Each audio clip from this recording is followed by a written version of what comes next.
bertekun. Amin. Haleluya. Jadi kita tidak mau hanya separuh-separuh saja. Maksudnya di awal kita terima Tuhan Yesus, tapi pada akhirnya akan menjadi seperti Yudas. Siapa yang mau jadi seperti Yudas Iskariot? Oh, saya tidak mau angkat tangan lah. Oh, saya pula angkat tangan begini. Pasti tiada yang mau. Yang kita mau adalah menjadi seorang apa? Anak Tuhan ataupun believer, pengikut Tuhan yang setia sampai akhir. Amin. Puji Tuhan, terima kasih. Ya, seperti lagu tadi, kita mau menjadi apa? Tetap setia sampai akhir. Ku kan setia, dia kata tadi ya, sampai akhir hidupku. Jadi kita mau miliki hati seperti itu. Amin. Jadi itu yang kita mau belajar pagi ini. Tapi sebelum kita teruskan, saya mau kongsikan dulu apa yang saya belajar sepanjang minggu ini. Jadi sepanjang minggu ini saya dengan Dorcas kira ada struggle sedikit juga, bukan karena apa, tapi kekhawatiran mulai datang. Kami mulai berpikir macam bagaimana nanti Eli sudah mau sekolah. Jadi kalau kita mau pindah rumah lagi macam mana. Jadi kami mulai banyak berpikir kekhawatiran-kekhawatiran yang di masa datang. Kadangkala kita lupa, walaupun kita tahu Tuhan itu ada, tapi bila macam saya kata, bila desperation is coming, kekhawatiran, masalah-masalah akan datang. Bila kita lihat kekurangan, itu mulai datang. Jadi satu waktu saya berdoa kepada Tuhan, saya cakap Tuhan, saya tahu Engkau sentiasa menyediakan, tapi saat ini macam hati kami risau. Jadi berikan kekuatan kepada kami Tuhan, itu doa saya. Dan tiba-tiba ada suara Tuhan dalam hati saya. Dia kata, kenapa kamu khawatir dengan yang sementara? Jadi Tuhan memberikan rema. Sebenarnya hal itu saya selalu tahu, malah saya selalu khotbahkan. Tetapi it feels different when God yang cakap. I believe it's from the Lord lah. Tuhan katakan, kamu tahu, bersyukurlah atas segala yang kekal yang saya berikan kepada kamu. Dan ada satu soalan dalam hati saya, Tuhan, apa definisi kekal? Apa definisi sementara? So, dia otomatis jawaban itu terus datang. Dia katakan, semua yang boleh dibeli dengan duit sementara. It's not come from me, but it's shadow. It's the shadow. Itu bayangan saja. So, mata saya mulai terbuka. Semua yang boleh dibeli dengan duit apa? Kereta, rumah, apalagi ada orang yang membeli kegembiraan dengan duit. Ada orang yang membeli kebahagiaan dengan duit.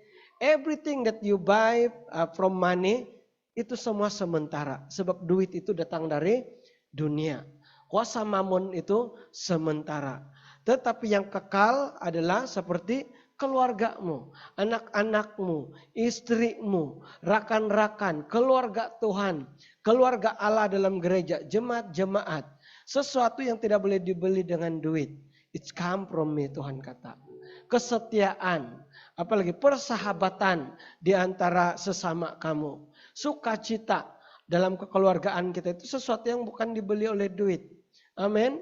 Ya, untuk hubungan kita dalam jamaat.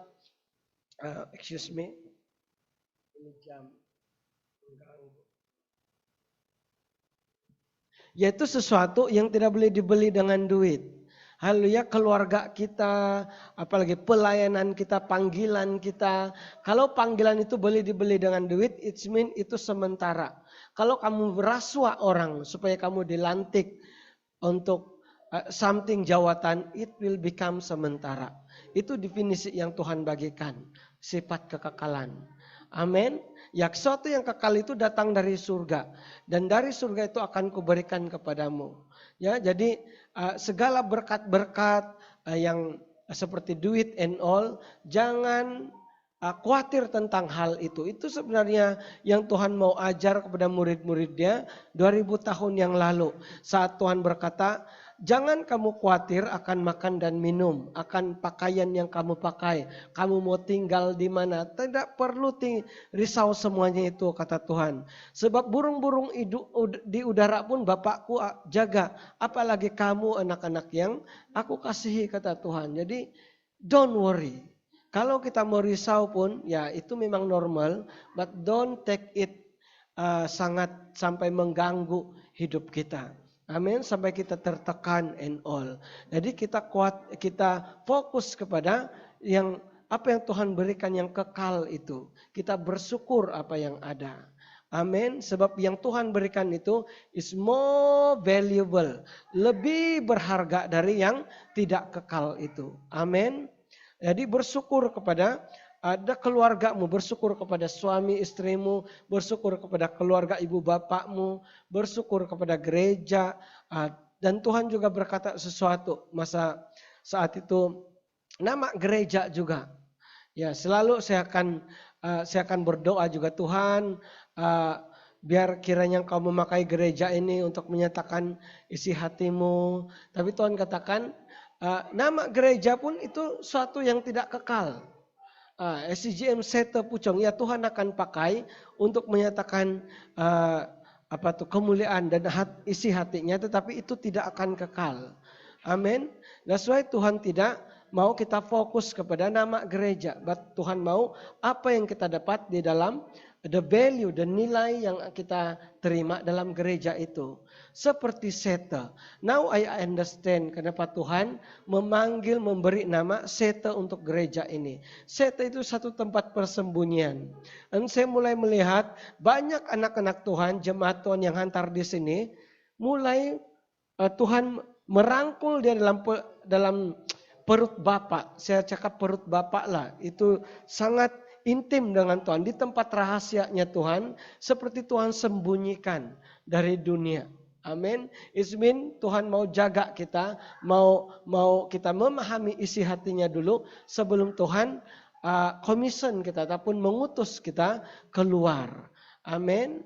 So di Sete ini tempat kita belajar mengenal isi hatinya Bapa. Haleluya, puji Tuhan. That's why pada bulan ini tema kita adalah selesaikan proses, genapkan panggilan kita, dan menyatakan kemuliaan Tuhan. So kita mau fokus kepada selesaikan proses yang Tuhan sudah buat ataupun sudah lakukan dalam hidup kita. That's why pada minggu pertama ini kita mau belajar bertekun. Sebab sikap tekun itu saja yang boleh membuatkan kita untuk terus berjalan, terus maju, dan terus ke garisan akhir, ke garisan penamat, ya sampai selesai proses itu. Sampai genap panggilan yang Tuhan lakukan dalam hidup kita. Amin. Ya, haleluya. Jadi seperti biasa kalau kita cakap seperti hati seorang penamat, mesti kita akan ambil perumpamaan ini, maraton. Nah, kita cakap selalu maraton ini bukan soalnya mau berlari pecut, tetapi maraton ini sesuatu perlombaan ataupun maraton kamu jalan kaki saja, jalan biasa, but mesti sampai ke garis akhir.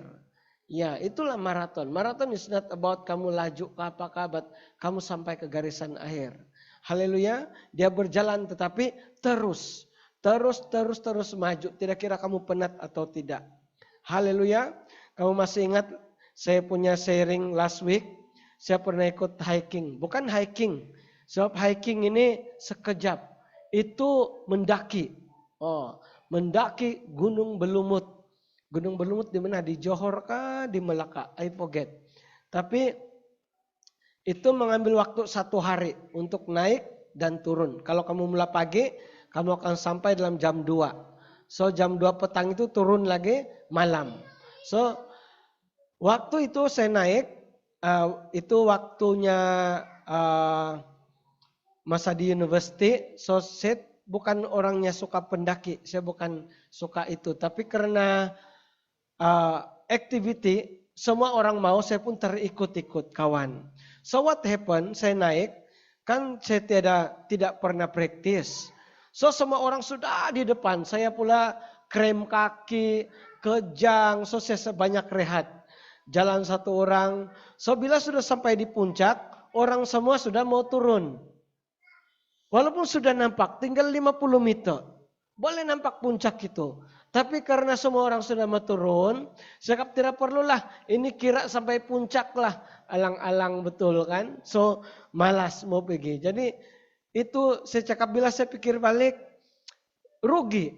Sebab sudah berapa jam, hampir dari jam 8, I think sampai jam 2. 4 jam mendaki. Tapi tidak pergi puncak, alang-alang. So kita harus memiliki hati seorang penamat. Nah, itu contoh tadi yang tidak memiliki hati seorang penamat. Yang pergi ke sana karena tidak ada tujuan. Just go there to fun only. Saya punya yang penting syok, yang penting menyertai. Tapi tidak sampai ke puncak. Aduh, sayang betul. Ya mari kita buka dalam Yakobus pasal 1 ayat 2 hingga 4. Yakobus pasal 1 ayat 2 hingga 4. Nah, macam saya katakan, selagi kita hidup di dunia ini, pasti ada pelbagai cabaran, pelbagai godaan, pelbagai masalah kita akan hadapi. Apalagi kita sebagai orang percaya. Kata Tuhan Yesus, jangan kamu kira kamu di dunia ini hidup selesa kalau kamu ikut aku. Aku tidak menjanjikan kamu tidak ada masalah, kata Tuhan. Seperti dunia menghukum Tuhan kamu, maksudnya Tuhan Yesus, pengikut dia juga pasti akan dianiaya. Karena musuh-musuh tidak suka, dunia tidak suka, kata Tuhan. Jadi Yakobus pasal 1 ayat 2 hingga 4. Saudara-saudaraku, anggaplah sebagai suatu kebahagiaan apabila kamu jatuh ke dalam berbagai-bagai pencobaan. Nah, Tuhan kata, berbahagialah kalau kamu ada masalah. Imagine, kamu nangis-nangis dengan Tuhan. Tuhan, ini masalah saya Tuhan, ini masalah Tuhan, help me, help me. Tuhan kata, berbahagialah. Be happy. Inilah firman Tuhan itu. Tuhan katakan, be happy my son. Be happy my daughter. Tuhan, sekali lagi kamu cakap, kalau suami kamu yang cakap atau istri yang cakap, memang kamu boleh tampar. Tapi ini Tuhan yang cakap macam mana? Tuhan, kamu masih cakap be happy? Yes, be happy. Sebab kamu tahu bahwa ujian terhadap imanmu itu menghasilkan ketekunan. So again, Tuhan katakan, this is all process. Your problem, your worry is a process untuk kamu jadi tekun. Biarlah ketekunan itu memperoleh buah yang matang. Supaya kamu menjadi sempurna, utuh dan tak kekurangan suatu apapun. Now, bila kita berdoa kepada Tuhan, Tuhan, saya mau menjadi matang rohani. Tuhan, saya mau menjadi sempurna. Tuhan, saya mau menjadi kuat rohani. Dan kita sudah tahu rahasia Tuhan. Dia akan open door untuk let the masalah datang. Let the worry come. Untuk apa? Untuk menjawab doamu. Untuk mematangkan kita. So somehow the problem akan Tuhan pakai untuk mematangkan kita. Karena bagi Tuhan itu suatu peluang, satu peluang untuk dia menunjukkan kasih dan kuasa-Nya kepada kita. Tuhan tidak akan membiarkan, tetapi dia akan menunjukkan kasih, menunjukkan kuasa-Nya kepada kita. Dan masa yang sama juga, karena masalah itu, karena kita melihat kuasa tangan Tuhan yang menjawab segala masalah kita, iman kita dikuatkan. Dan kita juga mulai memiliki pengharapan di dalam Tuhan. Amin. Haleluya. So, Tuhan tidak akan tidak akan mengambil masalah itu dari kita, tetapi Tuhan akan membimbing. Tuhan akan give a new strength, beri kekuatan untuk kita lawan. Sampai akhirnya kita menjadi lebih yakin dan sangat lebih kuat. Amin. Kalau macam main golf pun sama, bukan tentang masalah atau kekhawatiran, tetapi golf is all about practice.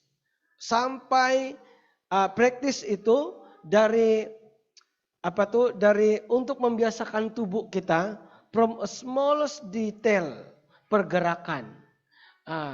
Dia dari pusingan ini kena ada kepala kena tengok bola, ini tangan kena lurus, tidak boleh macam ini kena lurus, lurus tapi tengok kaki kena bagaimana, and then berat badan waktu pusing ke sini all on the right side.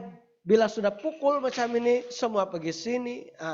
So, the practice akan membuatkan kita menjadi sempurna. Amin. I still remember masa saya belajar golf siang malam. Saya dengan abang saya akan pergi ke driving range pukul dalam I think 1.000 bola satu hari. More than that untuk pukul saja. Sampai tangan luka-luka, belakang sakit. Kenapa kami kesukaan pukul sampai melihat bola itu lurus, sampai akhirnya belajar teknik. Dan selepas 6 bulan, lama juga, 6 months, the posture, the kita panggil apa tuh, swing, mulai masuk dalam badan. Amin. Jadi itulah yang dipanggil practice make perfect. Tapi untuk practice bagi iman kita adalah masalah. Wow. Kalau golf mau 1.000 bola baru kita perfect swing, tidak juga perfect. At least boleh pukul bola itu dan boleh main di padang. Imagine how many problem you need to get.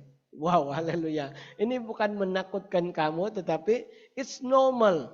Untuk apa? Tuhan mau menajamkan, mematangkan rohani kita. Kalau tidak ada masalah, there must be something. Bukan karena kamu makin perfect. But there must be something wrong. Tuhan, you say, kalau orang yang dekat Tuhan, sentiasa ready, bersiap siaga. Kalau ada masalah datang, oh Tuhan, kamu sedang matangkan saya, but this is too hard for me. Lord, I need your miracle. Ini waktunya kamu practice your authority, practice your hatimu, kepercayaanmu, imanmu kepada Tuhan. Do you choose to believe, still believe in God or not? Ya, selalunya Tuhan akan masalah ini selalu menguji prinsipal ini. Trust before understanding. Sebab bila ada masalah, kita tidak akan paham. We cannot understand God. Lord, what? Kenapa dulu saya jalan ini oke. Now why cannot? Why cannot, Lord? I don't understand. So the boys mulai datang. Dia cakap, kamu mulai salah. Kamu telah pilih salah jalan ini. Kamu sudah mulai jauh dari Tuhan. Kamu sudah salah dengar suara. Kamu sudah salah buat pilihan and all. Ya, tapi God is training you. God is waiting your choice. Tapi Tuhan katakan pilih untuk percaya kepada Tuhan. When you don't understand something, just trust the Lord. Selalu pegang prinsipal ini.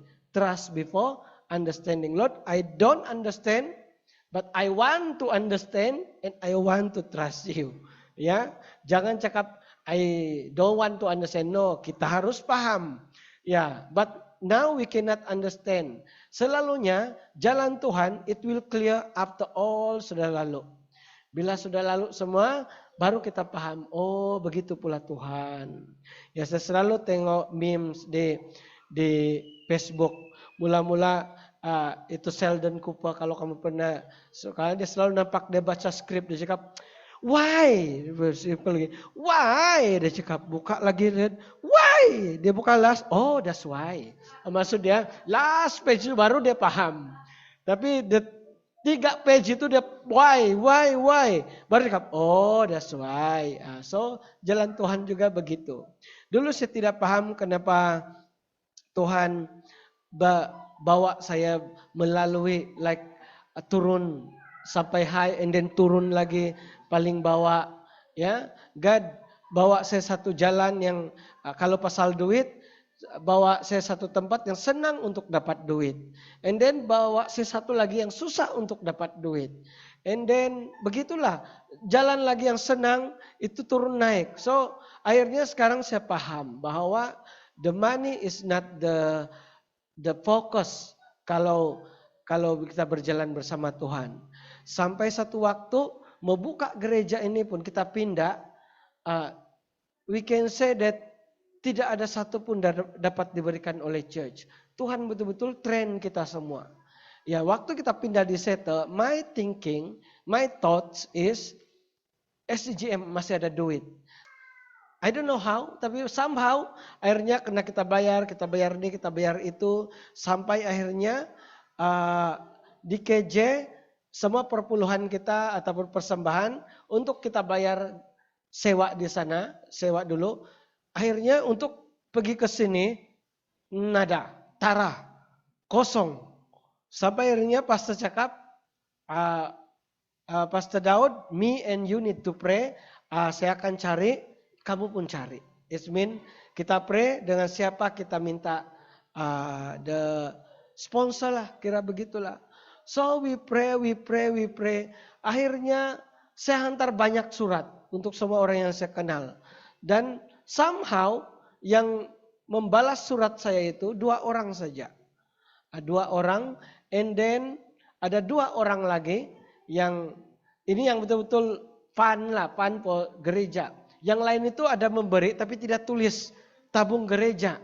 So kami anggap itu sebagai tithes and offering. So itu bayar di Kelana Jaya, not untuk gereja ini. Gemo pindah waktu itu we need at least 10,000. Nah, untuk bayar pendahuluan and lori and all. And I don't understand the Lord. Yang saya tidak paham lagi, mau hampir 2 minggu belum cukup.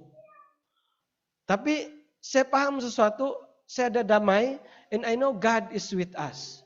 So saya cakap, Tuhan, sebab Tuhan sudah bagi confirmation through dreams, apalagi confirmation dari agent, dari owner, that inilah tempat yang Tuhan mau. That's why I trust the Lord.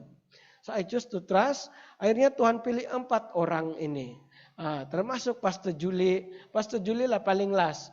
That day, pernah ke Pastor Julie di dalam Zoom. Ya. So, waktu itu kita perlu 1.000 untuk bayar. At least 1.000. Nah, ini saya tidak kongsikan dengan Pastor Julie. Ya, sebab I don't know, I forget or what. Tapi saya mau kongsikan hari ini lah. So, waktu itu, pagi itu saya berdoa dengan Tuhan. Tuhan, at least we need 1,000 now, Lord. Saya suatu orang bergumul lah dengan Tuhan. Even kadang-kadang saya tidak beritahu istri saya. Sometimes kalau duit saya kurang kongsi dengan dia. Saya cuma berdoa and all. So pagi itu saya berdoa kepada Tuhan, Tuhan kami perlu itu 1.000. Pastor Elis pun beritahu, Pastor Daud, we need at least 1,000 by today. So lagi pun waktu itu is not waktu untuk bagi tithes and offering. And we know tithes and offering bukan untuk settle. So Lord, I don't know where, but I need. We need. Kamu akan bagi. So waktu last itu, tiba-tiba Pastor Julie datang. Selepas pengumuman, dia kata, saya rasa Tuhan gerakkan saya untuk bagilah Pastor. Lepas itu dia bagi tahu begitu saja. Tidak lama itu dia pergi scan, dia bagi. Sap. Nilai yang kita perlukan hari itu, dia transfer. Pastor, saya mau bagi ini untuk tabung gereja, untuk settle. Kau tim. Wah, puji Tuhan. So, Pastor Julius ke 4 orang yang beri waktu itu, cukup semua. Untuk ngam kita masuk di sini. Kita masuk dengan zero account, tapi cukup semuanya. Semua bahan-bahan ada. Wah, haleluya. So, God is good. Dan kekhawatiran itu ataupun pengalaman masalah itu masalah lah bagi saya. Something like betul-betul yang membuatkan kita pikir selalu mematangkan. It mean to build up my trust again to the Lord. Saya mulai melihat bahwa Tuhan itu baik. Walaupun tidak lebih, tapi cukup. Semua yang kita mau, maksud dia Bapa mau kita lihat bahwa dia masih menjaga kita. Sampai saat ini Tuhan masih menjaga. Everything yang kita perlukan. Dia masih lakukan dengan Pastor Shikina, dia masih lakukan dengan saya. When I need, Tuhan akan bagi. Saya juga nampak itu di dalam kehidupan jemaat-jemaat. Saat kita minta, saat kita perlukan, Tuhan ada. Amin. So, kalau kita dalam prosesnya Tuhan akan menyatakan kuasa Jehovah Jireh dia. That's why saya cakap Jehovah Jireh ini Tuhan yang menyediakan, selalunya akan nyata, akan hadir dalam hidup kita saat kita melangkah dalam panggilannya Tuhan. Amin. That's why satu lagi kita punya live set bahasa yang dulu, bukan not the last week. Last second week I talk about perpuluhan dan persembahan. Ya, that's why saya dorong setiap orang waktu itu untuk beri perpuluhan. Setialah dalam perpuluhan. Sebab I believe itu akan membuka pintu-pintu rezeki kita. Wah, pintu-pintu berkat kita. Waktu dulu saya jenis yang akan belakangkan perpuluhan. Maksud dia saya akan bayar dulu semua. What I need to pay, when I need to pay. Lord, kamu ambil sisa saja. Kalau tinggal 10 ringgit, that is my perpuluhan Tuhan. Itu cara saya dulu. Tapi akhirnya waktu masuk DCGM, saya diajar untuk menghormati Tuhan. To honor God. More than anything. It means kita prioritize Tuhan. Bila kita mulai menghargai Tuhan dalam hal pemberian kita, terutama dalam hal duit ini. Sebab hal duit ini ada kuasanya, memiliki suatu hidup, memiliki satu suara. Kita yang tidak tahu, the money itself have a life, but bukan hidup dari Tuhan, itu hidup dari dunia. That's why ramai orang dicengkerami oleh, dipegang. Adakah bahasa dicengkerami? Dicengkerami oleh kuasa duit ini. So dirantai oleh kuasa duit ini. Sebab ada kuasa dia. So waktu di CGM, Pastor Sam dulu mengajar tentang how we honor God through persembahan dan persepuluhan. Di mana Bapak dia mengajar dia untuk menghormati Tuhan. Membawa itu sebagai persembahan yang kudus.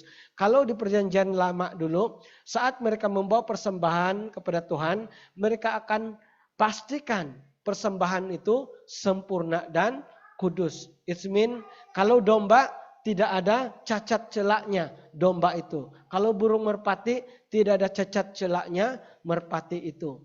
So kalau kita bawa persembahan dan persepuluhan, so Pastor Sam apa dia buat? Dia sediakan malam sebelumnya. Kalau dulu pakai kertas, pakai uang kertas. Kalau sekarang semua scan, so susah sedikit. Tapi Pastor Sam dulu dia akan pastikan duit kertas yang dia bagi itu, dia akan setrika kalau dia keronyok. Dia tidak bagi yang inilah apa yang ada di pocket dia bagi. Tidak. Pastor Sam betul-betul diajar oleh bapak dia untuk betul-betul sediakan uang perpuluhan dan persembahan dia.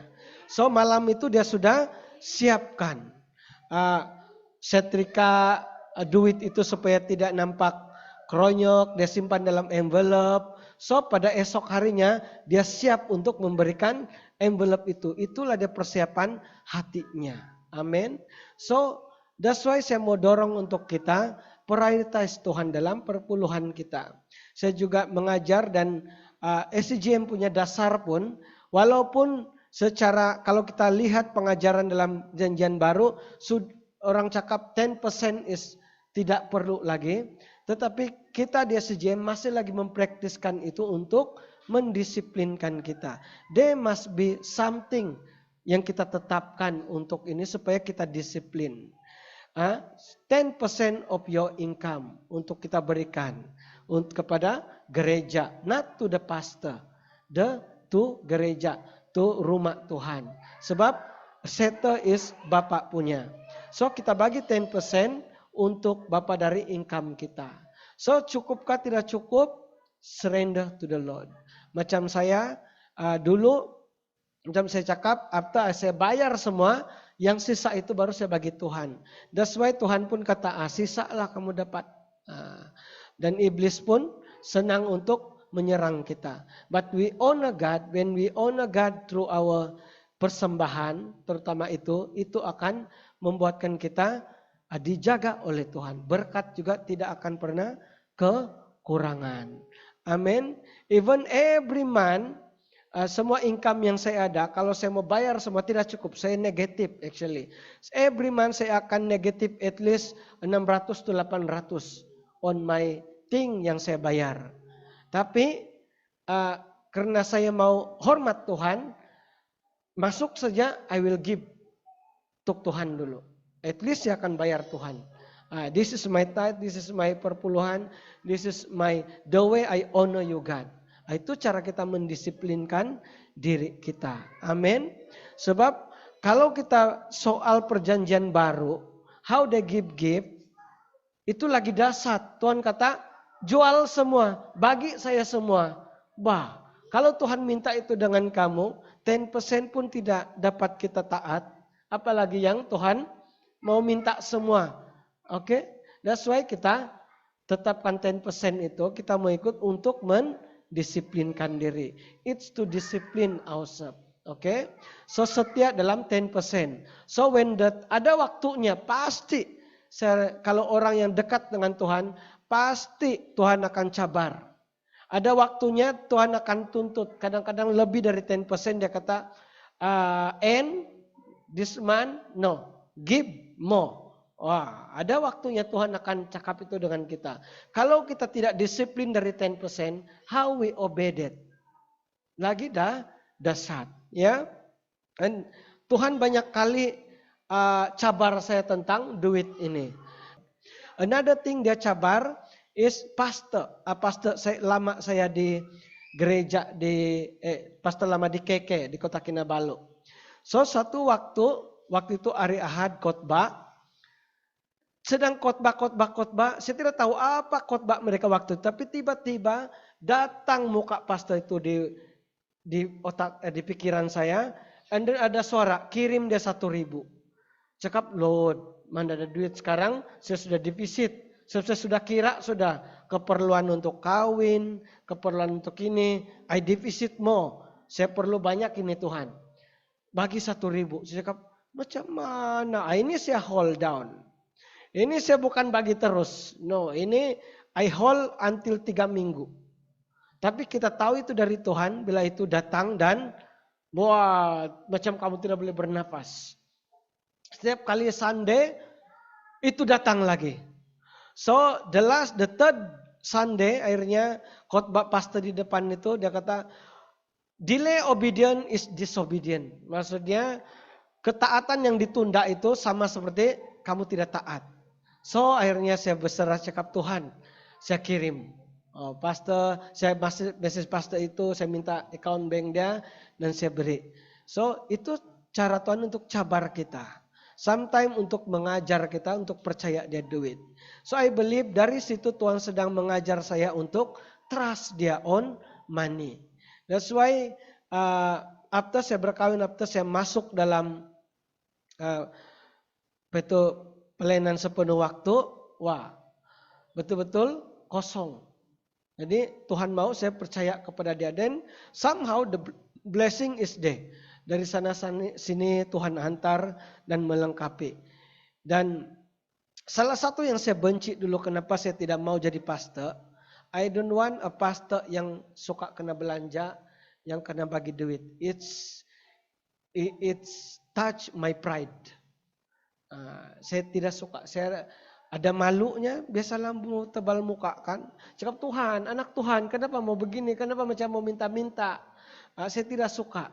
Apalagi saya nampak seorang pastor yang akan datang minta sponsor, it's not my things, it's not on my principle. Ya, tapi waktu saya masuk pelayanan masa, Tuhan buat semua itu. I know it's teach me untuk saya, bukan semua orang, ya. Bukan saya mau make this a lesson untuk minta. And I believe it's a process for me untuk Tuhan betul-betul patahkan kesombongan dalam diri saya, patahkan my pride supaya saya benar-benar berserah penuh kepada Dia. Haleluya, puji Tuhan. So begitulah ya proses yang kita alami. Bayangkan kalau ada masalah atau ada something yang Tuhan mau ajar yang mau break our principle. Ya. some people will stop. Some people tidak mau teruskan dalam pelayanan. Some people will stop untuk meneruskan proses yang Tuhan mau ajar dia dalam hidup dia. Dia akan katakan, this is not from God. Because it touch my principle. Sometimes our principle is not God principle. Tapi itu menjadi stronghold dalam diri kita. That's why Tuhan sengaja bagi kita melalui proses untuk patahkan prinsipal itu. Haleluya. Sebab prinsipal itu yang menghambat kita untuk bertumbuh rohani atau melangkah ke depan bersama dengan Tuhan. That's why Tuhan sengaja itu. Tapi orang yang tidak mau percaya Tuhan, tidak mau pegang Tuhan, will stop there. Dan akan berpusing-pusing selama 40 tahun. Bukan tahun lah, it's like Israel. Berpusing. Walaupun perjalanan itu hanya mengambil masa 2 minggu, it became 40 tahun di sana. Pusing-pusing. Dan kita tidak mau itu. Sebab semakin lama kita dalam proses, semakin banyak yang mati dalam hidup kita. Buah-buah kita mulai mati. Buah-buah rohani mulai mati. Sukacita mulai mati. Damai mulai mati. Dan kita mulai mempersoalkan, is it really Tuhan? Sebab kita tidak mau let go. Something yang Tuhan mau kita let go. Sometimes kita tahu kita perlu let go. Tapi tangan kita tidak mau lepas. Masih ingat my khotbah last week? Seperti pegang pisau itu. Kita bukan pegang di bahagian pegang dia. Di bahagian yang tajam. Kita pegang begitu. Tapi kita jawab, Tuhan help me to let go. Tuhan tidak boleh tarik. Because he know. Itu akan, bila dia tarik itu akan sakit. Tuhan katakan, let go my child, let go. Tuhan, no one, I know one. It's sakit, let go. And bila kita let go baru Tuhan boleh buka untuk kita. That's why bila kamu sudah terima pemwahyuan, revelation, rema dari Tuhan, something that you need to let go, just let go. Amen. Kadang-kadang yang menyukarkan untuk kita let go itu because we like it. Itu kita suka. Haleluya. Ya. Puji Tuhan. Oh, wow, haleluya. Sudah 11:45, oh. Puji Tuhan. So, saya mau kita belajar tentang ketekunan ini. Ketekunan dari Raja Daud. Raja Daud mengalami 2 tantangan ataupun masalah yang sangat besar dalam hidup dia. Bukan saat dia diusir oleh Saul. Bukan saat dia dikejar oleh Saul. Tetapi saat dia mau dibunuh oleh rakyat dan pengikut dia sendiri. Yang pertama di Ziklag. Waktu itu mereka balik dari peperangan. Mereka sampai di Ziklag. Mereka nampak istri dan anak-anak mereka ditawan oleh perompak-perompak waktu itu. Dan kita membaca di sana bahwa rakyat-rakyat dia, askar-askar dia mau membunuh Daud. Itulah halangan pertama ataupun the struggle ataupun masalah terbesar pertama yang Daud pernah rasakan. Sehingga, tetapi kita membaca di sana, membaca dalam 1 Samuel pasal 30, kita membaca, dikatakan di sana, Daud menguatkan hatinya. Dia menguatkan hatinya dan mencari Tuhan. Itulah yang harus dimiliki oleh seorang penamat. Siapa yang ada ikut leadership workshop last week? Kita buat last week. N tidak ada? Oh ada. Ya N dengan itu pula. Still remember the 3 sub leadership, sub awareness, sub apalagi management, and yang last itu sub motivation. Inilah yang perlu ada, yang perlu kuat dalam kita. Untuk kita memiliki hati seorang penamat, kita harus memiliki sub motivation. Sebab pada akhirnya bila kita memiliki halangan terbesar, yang boleh menguatkan diri sendiri adalah kita sendiri. Kita harus tahu untuk dengan siapa kita memanggil, how we menguatkan jiwa kita, menguatkan hati kita, menguatkan semangat kita. Itulah self-motivation. Itu yang Daud lakukan ketika di Ziklag. Ketika kehampaan, semua orang tidak ada yang boleh support dia. Akhirnya apa yang dilakukan? Dia menguatkan diri sendiri dengan mengingati segala kebaikan Tuhan dalam hidupnya. Dia menguatkan diri, baru dia mencari Tuhan. Bukan cari Tuhan dulu, kita kuatkan diri dulu. Kita harus memiliki hati seorang pemenang. Baru kita datang kepada Tuhan, baru Tuhan senang untuk membawa jawaban. Bila kita datang kepada Tuhan dengan victim mindset, what is victim? Mangsa, pikiran yang seorang yang kalah, pikiran seorang yang lemah, God cannot give us strength. Ya, kita kena kuatkan diri dulu. Bila kita sudah kuatkan diri, baru Tuhan boleh bekerja dalam diri kita. Sebab dalam firman Tuhan berkata, orang yang tidak ada semangat itu seperti kota yang temboknya sudah roboh, di mana musuh sedang untuk serang. Amin. That's why orang yang memiliki semangat, self-motivation ini seperti kota yang memiliki tembok. So musuh tidak boleh serang, suara-suara tidak boleh serang. Oke, ya. Yang kedua, yang ini yang saya mau ajar untuk kita. Yang kedua, halangan terbesar Daud adalah setelah dia menjadi tua. Dia sudah tua dan dia sudah jadi raja. Kali ini anak dia sendiri mau bunuh dia. Absalom mau rampas takhta Raja Daud. Sehingga Raja Daud harus lari dari istana. Dia harus lari ke padang gurun bersama tentara-tentaranya.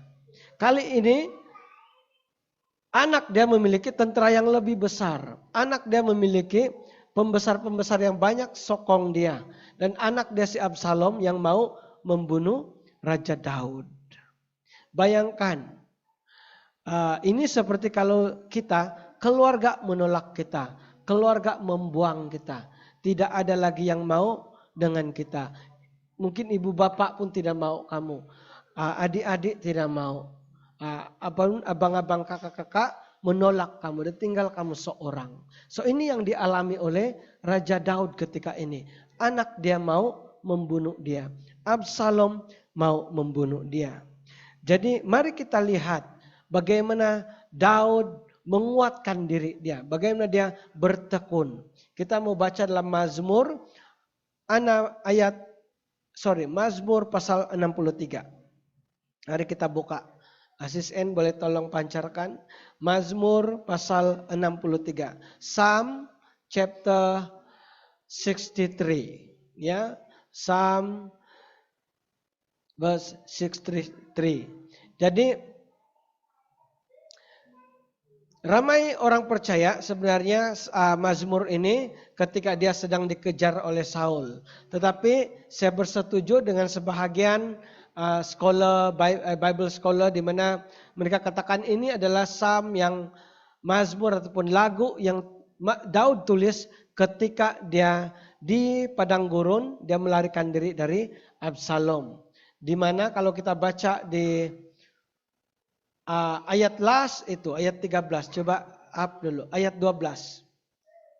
Ayat 12 ini tanda dia kenapa. Tetapi raja akan bersukacita di dalam Allah.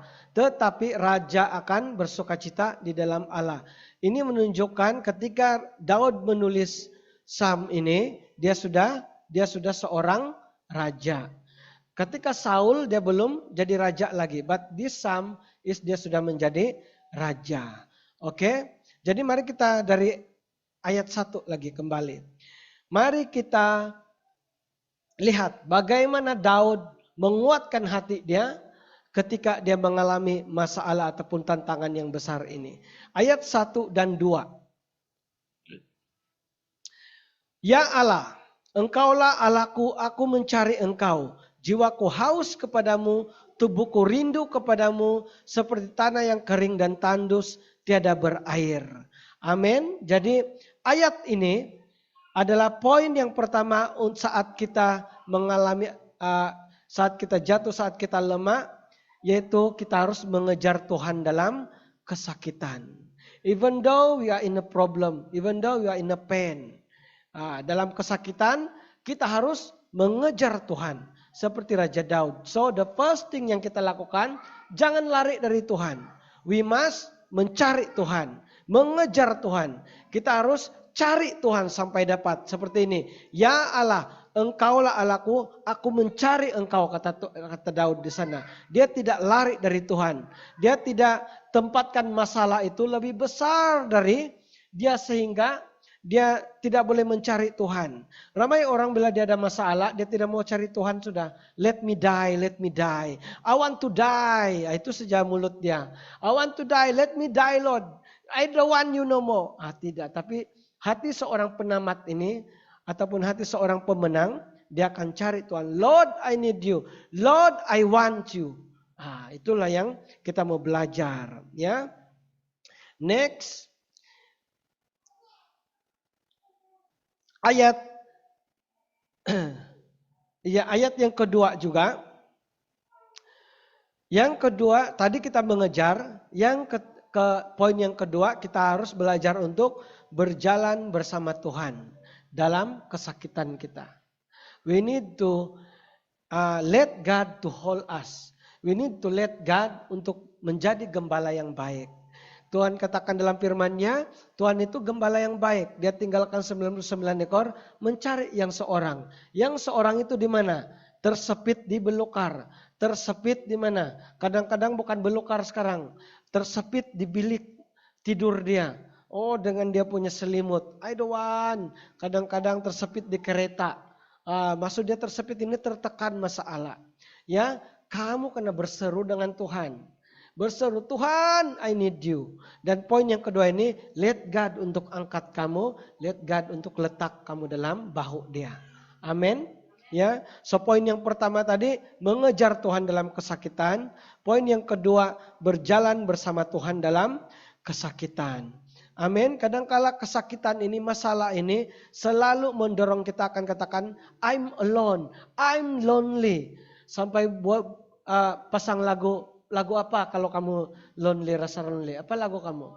Ini kan kalau orang dulu-dulu inilah. Kalau Gen Z sekarang mungkin ada lagu baru. Tapi kalau kita mesti itu lagu. Lonely, I'm so lonely, I have nobody. Kesakitan akan mendorong kita itu. Kita Tuhan kamu pun tidak ada untuk saya. Itulah kesakitan. Tetapi always remember Mazmur 63 ini. Kejar Tuhan. Panggil Tuhan. Sampai kamu merasakan hadiratnya kembali. Sampai sukacita. Damai itu datang kepadamu. Ya. Dan Roh Kudus akan ada with you. Roh Kudus akan sentiasa ada. Saya masih ingat lagi kesaksian seorang pemuda. Saya lupa nama dia tapi banyak di YouTube. Dia tajuk dari sana 18 hari berada di surga. Tapi 18 hari itu sebab dia 18 hari koma. Tapi yang dia rasakan dia di surga less than 1 hour. Dia rasa begitu. Tapi dia koma selama 18 hari. Dia main skateboard, dia terkena bam letupan, dia terbuang, kepala dia terhantuk batu, pecah. Sampai otak dia juga terkeluar. Terkeluar di lantai lah. Betul-betul pecah sampai otak dia mengalami pendarahan. So dokter katakan kalau dia sembuh pun dia ini akan jadi vegetable. It mean tak boleh gerak. Vegetable lah. You buka mata itu saja. So the doctor cakap itu. Tapi dia katakan waktu dia mati, split satu saat terantuk terus dia nampak tubuh dia terbaring, dia berdiri. Roh dia. So dia cakap the moment I feel my spirit, I feel so real. Everything dalam tubuh dia itu bukan real. Now I understand. Dia katakan bahwa the spirit world itu is more real than kita punya physical. Kita rasa real sekarang, but bila tunggulah kamu mati. Jahat ini pastor. Bila kita sudah spirit, baru kita akan rasa the real. The real. Nah, itu yang dia katakan. Saya tidak boleh katakan bagaimana, tapi ini sangat nyata dia cakap. Bila saya jadi roh, everything is so real. Saya punya apa yang saya hidup, apa yang saya sentuh. It's so real dia kata. Even though saya nampak dia susah untuk jelaskan. So waktu itu dia dihirup ke atas, dia disedut ke atas ataupun dia fly lah. Something yang bawa dia naik. So waktu dia naik itu at the same time dia masih rasa tubuh dia. Dia masih nampak rasa what the doctor do. Dia masih nampak dokter is talking with the parent. Everything yang dalam badan dia itu dia rasa. Tapi at the same time dia rasa. Dia ada dua rasa. Dia susah untuk terangkan tapi saya memahami ini. Sebab saya pernah mengalami satu kali. Di mana roh saya diangkat di atas. And at the same time tubuh saya yang berbaring itu I feel. Di atas juga saya feel. So I understand what he mean. It mean dua-dua. Like dua-dua diproses. Dua-dua ada remnya. Ini ada rem, roh juga ada rem waktu itu. Tapi dalam roh itu it feels so bukan fantasi, it's so magical lah. Sebab waktu roh saya naik, I don't know why God make me, bukan why, I know lah sekarang. Tapi waktu itu saya tidak paham kenapa Tuhan izinkan saya mengalami itu. Saya dengar semua bernyanyi, awan bernyanyi, semua ada bunyi. So it's so harmony. Tidak ada music but harmonies. Bayangkan 100.000 orang bernyanyi with the harmony punya suara. The suara is like that. Suara bergema macam itu. Lagu dia dunia yang fana. Lepas itu ada di belakang dia fana. Lepas itu dia harmonize. So macam itulah my first experience and lepas itu tidak ada lagi after that.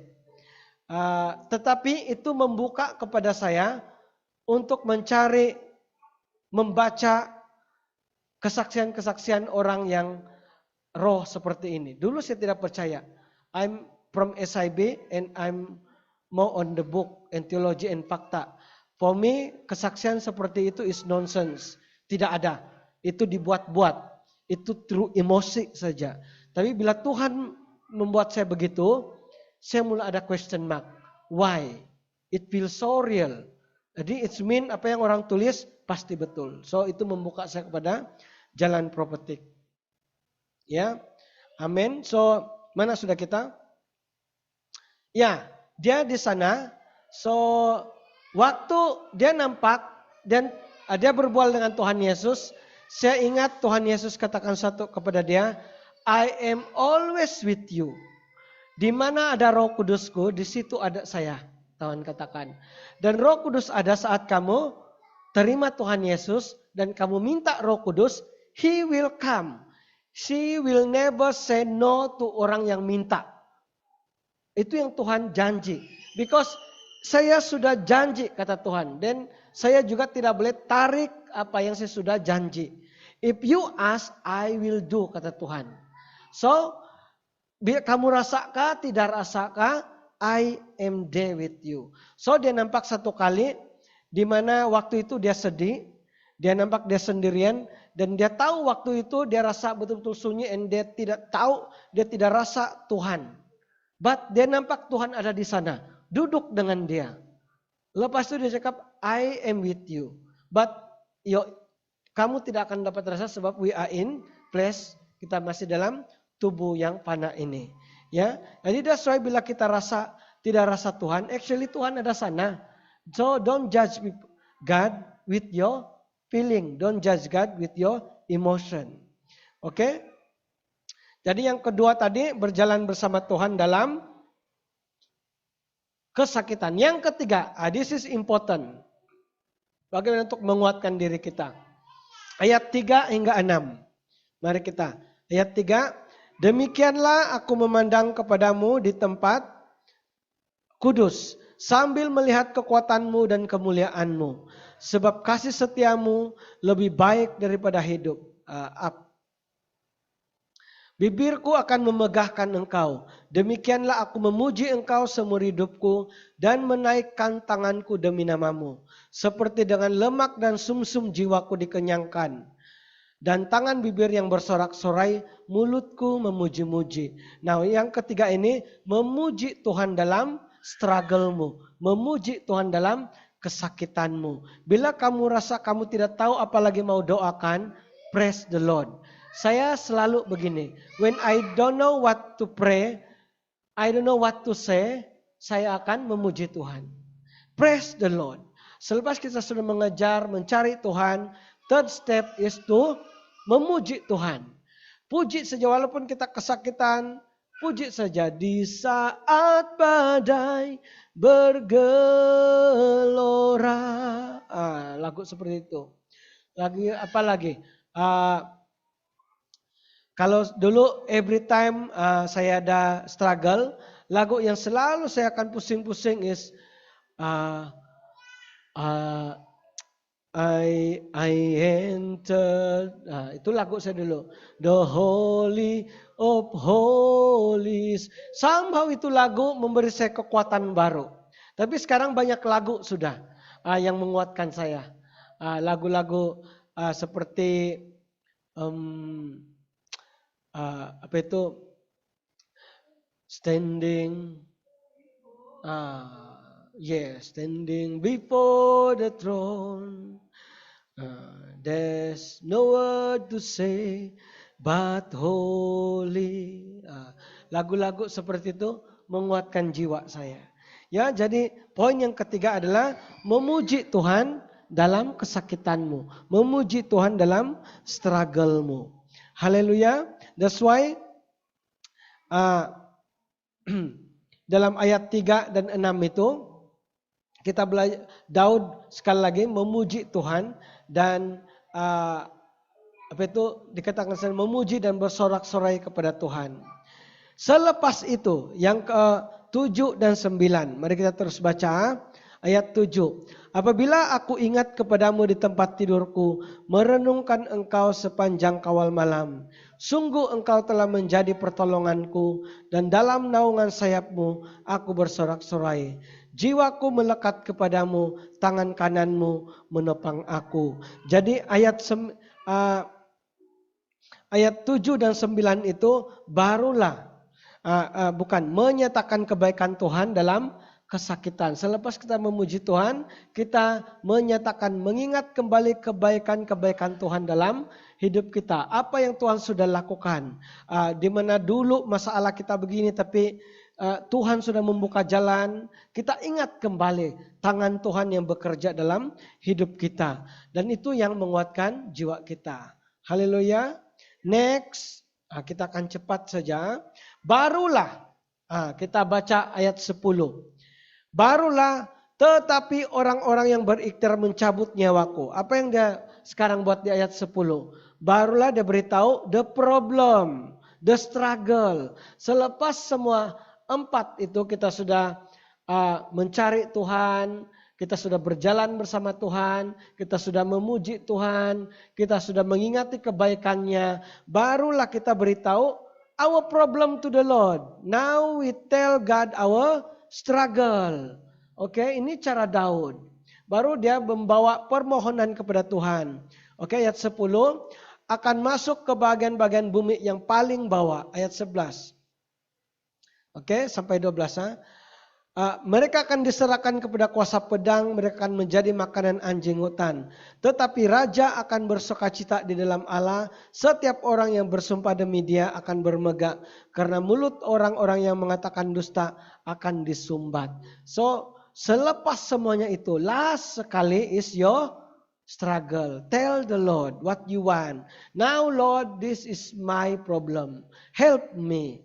Selepas kamu sudah menguatkan hatimu, menguatkan jiwamu, selepas kamu sudah memiliki damai, merasakan hadirat Tuhan, then you tell God. Tapi kebanyakan orang terbalik. Berdoa dulu, masalah dulu. Barulah dicakap, oh Lord, this is my problem. But I know Lord, you are my God, you are my forever God. I know you will do it for me. Ramai orang the opposite way. Tetapi Daud, cara dia mencari Tuhan, mengejar Tuhan, berjalan bersama Tuhan, mengingat kebaikan Tuhan. And then baru dia beritahu the problem. Lord, this is my problem. Itulah cara Daud dan itu yang Tuhan mau ajar kita. That is how we serve motivation. Bagaimana cara untuk kita menguatkan diri di saat kita jatuh.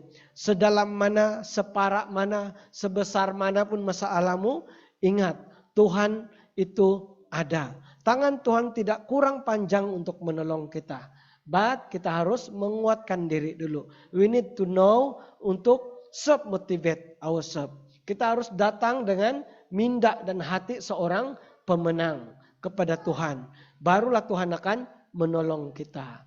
Selagi kamu lemah, you cannot help. Kalau kamu menolong orang yang lemas, selagi dia struggle, jangan datang. It mean, cara orang ada tips untuk kalau orang mati lemas, kena bagi dia pelampung kah apa? Jangan pegang dia. Kalau tidak, kamu yang kena tarik. Ya. Kamu harus bagi dia pelampung, biar dia kuatkan diri dulu. Dia sudah selamat, dia sudah rasa tenang, dan baru kamu boleh datang untuk tolong dia. Kalau tidak, kamu sama-sama dengan dia mati lemas. Ya, so it's the same. Pernahkah kamu menguatkan diri seseorang yang sangat lemah? Susah. Kalau dia masih lemah, kalau pikiran dia masih lagi on the victim mindset, semua tidak boleh pastor ini lemah. So what he hope from pastor? Kamu cakap semua pun lemah, then what you want me to do? Cry with you? Mungkin dia mau dengar. So what we can do kalau begitu is cry with her, cry with him, and dengar. Somehow we give our shoulder to him, to her, ataupun mendengarlah at least terbuka itu. But after that kita harus kuatkan iman dia. That's why selalu kita counseling is to give, menguatkan kembali imannya, membuat dia percaya kembali kepada Tuhan. Amin. So inilah cara-caranya kalau saat kita mengalami masalah, untuk kita bertekun kembali, untuk kita bangun kembali dan berjalan terus kepada Tuhan. Bila kita ada waktu masalah, ingat Mazmur 63 ini. Bagaimana Raja Daud menguatkan diri saat anak dia sendiri mau bunuh dia. Ya, so this is how King David do. That's why Tuhan sangat sayang kepada Raja Daud. Karena Raja Daud tahu how to cari Tuhan saat dia mengalami masalah. Amin. Puji Tuhan. So itulah poin yang utama yang kita belajar. Bagaimana memiliki hati seorang penamat. Bagaimana memiliki hati yang bertekun dan menghabisi panggilan kita. Menggenapkan panggilan dalam hidup kita. Amin. Puji Tuhan semua. So sampai sini saja khotbah kita pada pagi ini. Mari kita tunduk kepala, kita mau berdoa. Bapa di surga, terima kasih karena Engkau Tuhan yang baik. Kami berdoa dan mengucap syukur untuk firman-Mu yang kami dengar. Tuhan, hamba-Mu berdoa, hamba-Mu melepaskan kuasa kekuatan dari-Mu ya Tuhan. Kuasa ketekunan daripada-Mu ya Tuhan, untuk Engkau mematangkan setiap iman kami, menguatkan kami Tuhan. Agar kami terus boleh bangkit saat kami jatuh ya Tuhan di surga. Hamba-Mu juga berdoa supaya setiap anak-anak-Mu memiliki hati seorang penamat, hati seorang yang memiliki ketekunan, tahu untuk bangun kembali saat jatuh. Firman-Mu berkata orang yang benar jatuh 7 kali, bangkit 7 kali Tuhan. Dan itulah yang hamba-Mu mau istiharkan pada pagi ini. Setiap anak-anak-Mu yang mendengar firman-Mu pada pagi ini akan memiliki hati seorang pemenang, minda seorang pemenang, memiliki identiti domba-Mu yang tahu memanggil suara-Mu saat kami lemah, saat kami mulai jatuh Tuhan. Kami memiliki pengharapan yang teguh di dalam Engkau Tuhan Yesus Kristus. Thank you Lord, thank you Jesus kepada anak-anak-Mu yang sedang memiliki hati yang lemah saat ini, patah semangat, keputusasaan. Tuhan, kiranya Roh Kudus Engkau yang memberikan kekuatan, Engkau yang memberikan sukacita dan damai sejahtera, Engkau yang memperbaharui pikirannya agar dia memiliki kekuatan yang baru hingga dia boleh berdiri dan mencari Engkau. Terima kasih Bapak, terima kasih Tuhan Yesus. In Jesus name we pray. Amen. Haleluya. Praise the Lord. Ya,